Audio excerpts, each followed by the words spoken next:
हम सबके सामने आया है। और अब प्रयागराज से बड़ी खबर, अब्बास अंसारी को झटका लगा है। 7 दिन की कस्टडी रिमांड को कोर्ट ने मंजूर कर लिया है। जिला कोर्ट ने रिमांड को मंजूर कर लिया है और 5 नवंबर से लेकर 12 नवंबर तक कस्टडी रिमांड मिली है ईडी को। तो प्रयागराज से बड़ी खबर, अब्बास अंसारी 7 दिन की कस्टडी रिमांड को मंजूरी मिली है। सर्वेश हमारे साथ जुड़े हुए, उन्हीं से अपडेट लेते हैं। सर्वेश, विस्तार से बताइए क्या कुछ हुआ कोर्ट में। जी हेलो। जी, आप तक आवाज पहुंच रही है सर्वेश? हाँ, मैं आपको बता दूं कि 7 दिन की कस्टडी रिमांड मंजूर कर ली है, जबकि ईडी ने 14 दिन की कस्टडी रिमांड मांगी थी। तो 14 दिन की कस्टडी रिमांड नहीं दी, लेकिन कोर्ट ने 7 दिन की रिमांड मंजूर कर ली है। और इस दौरान कई शर्तें भी लगाई हैं कि किसी तरह से पनिश नहीं किया जाएगा, कोई जोर जबरदस्ती बयानों को लेकर नहीं की जाएगी। और इसके साथ ही साथ ये कहा है कि उसके बाद 12 तारीख को उनको फिर से कोर्ट में पेश करना होगा। जज संतोष कुमार राय ने यह आदेश पारित किया है फिलहाल, और उसी के आधार पर अभी यहाँ पर ईडी उनको ले गई है और इस मामले में अब जो अगली सुनवाई होगी वो की जाएगी। जी बिल्कुल, अब मामले में अगली सुनवाई होगी। 7 दिन की कस्टडी रिमांड को मंजूरी दे दी है, लेकिन उसके साथ कोर्ट ने कई शर्तें भी लगाई हैं। क्या मुख्य बातें कही गई हैं कि अब्बास अंसारी को लेकर कोर्ट ने जो ये रिमांड दी है, उस दौरान किन बातों का ख्याल रखना होगा ईडी को?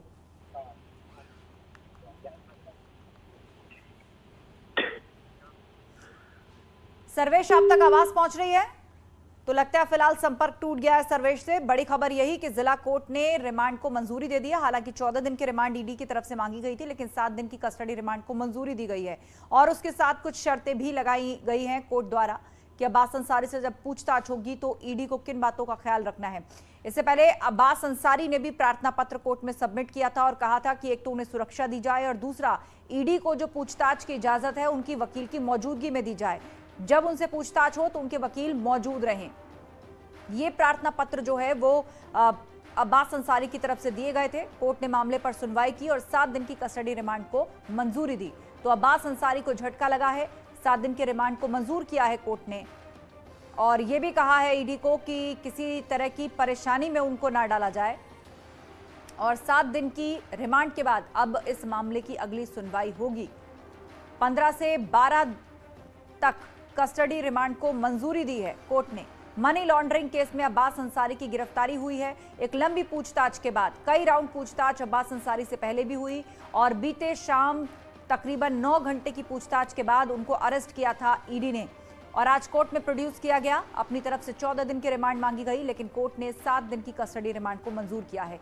तो अब 12 नवंबर तक कस्टडी रिमांड में रहेगा अब्बास अंसारी और इसी दौरान ईडी उससे पूछताछ करेगी।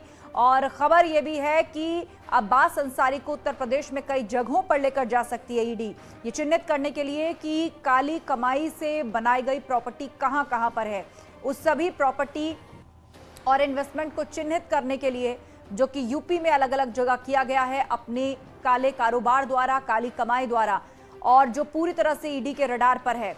तो केस को मजबूत और पुख्ता करने के लिए अब्बास अंसारी को कई जगहों पर भी ईडी लेकर के जा सकती है। लेकिन फिलहाल बड़ी खबर यही कि अब्बास अंसारी को कोर्ट से झटका लगा है। 7 दिन की कस्टडी रिमांड को मंजूर किया कोर्ट ने और 5 नवंबर से लेकर 12 नवंबर तक अब्बास अंसारी रिमांड में रहेगा और उसके बाद फिर मामले की सुनवाई होगी। और प्रयागराज से ये बड़ी खबर।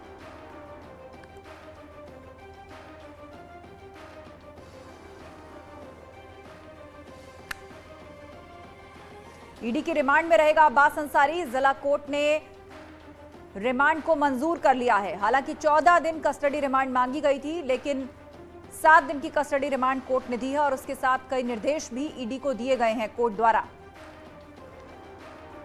मनी लॉन्ड्रिंग मामले में आरोपी अब्बास अंसारी, उससे पहले भी कई बार ईडी पूछताछ कर चुकी है और कल एक लंबी पूछताछ के बाद उसकी गिरफ्तारी हुई थी। तकरीबन 9 घंटे तक ये पूछताछ चली और उसके बाद अपने साथ लेकर के चली गई ईडी अब्बास अंसारी को।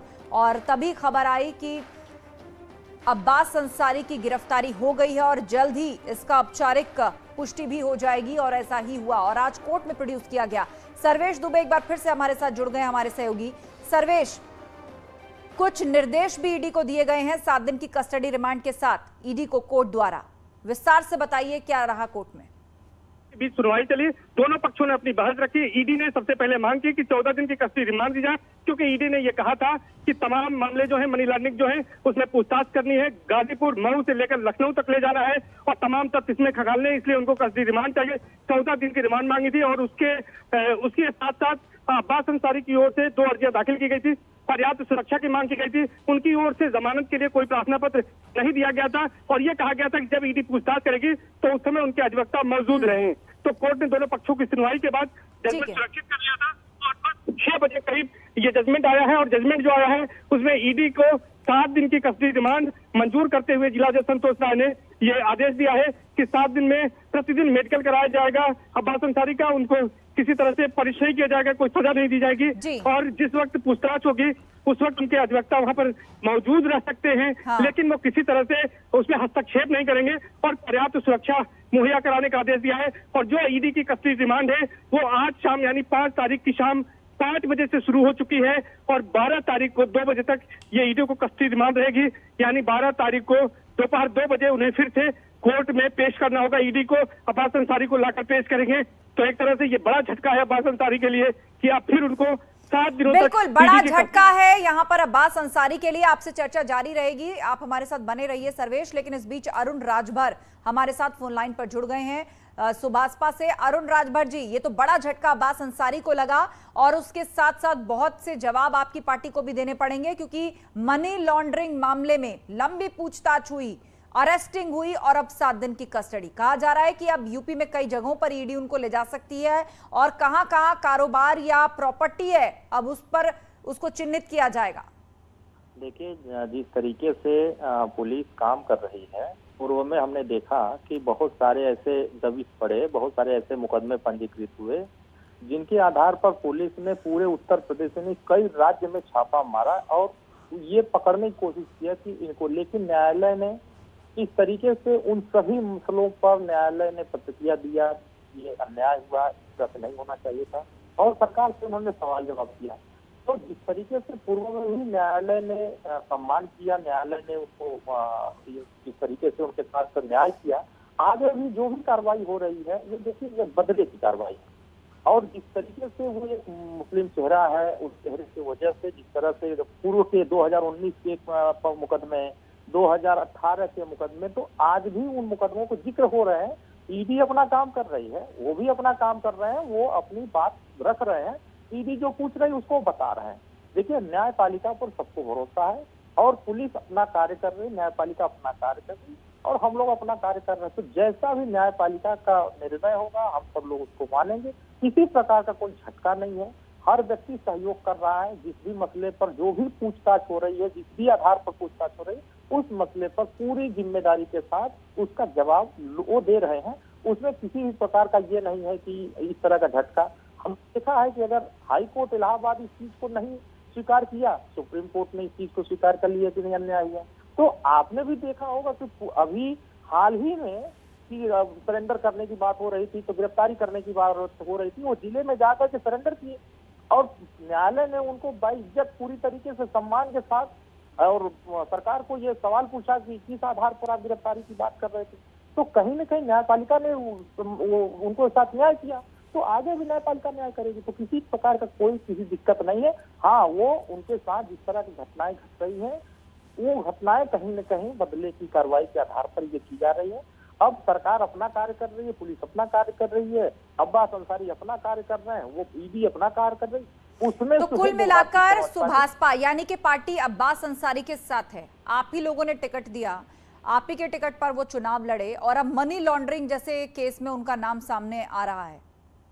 देखिए, किसी भी मसले पर हम न्याय के साथ हैं।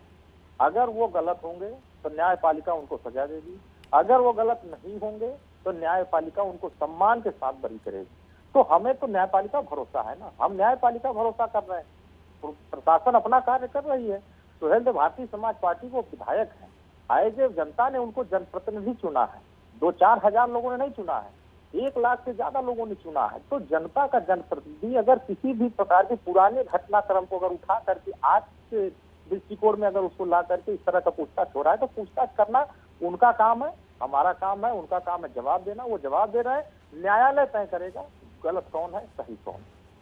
ठीक है, तो कुल मिलाकर आपका ये कहना है कि पार्टी की छवि को इससे कोई नुकसान नहीं होगा। निकाय चुनाव आने वाले हैं, अब आप देखिए मामलों पर राजनीति भी होती है। आपने भाजपा पर आरोप लगाया, पुलिस प्रशासन का दुरुपयोग करने का आरोप लगाया, तो वो भी कहेगी कि देखिए आपराधिक छवि वाले लोग इनकी पार्टी में हैं।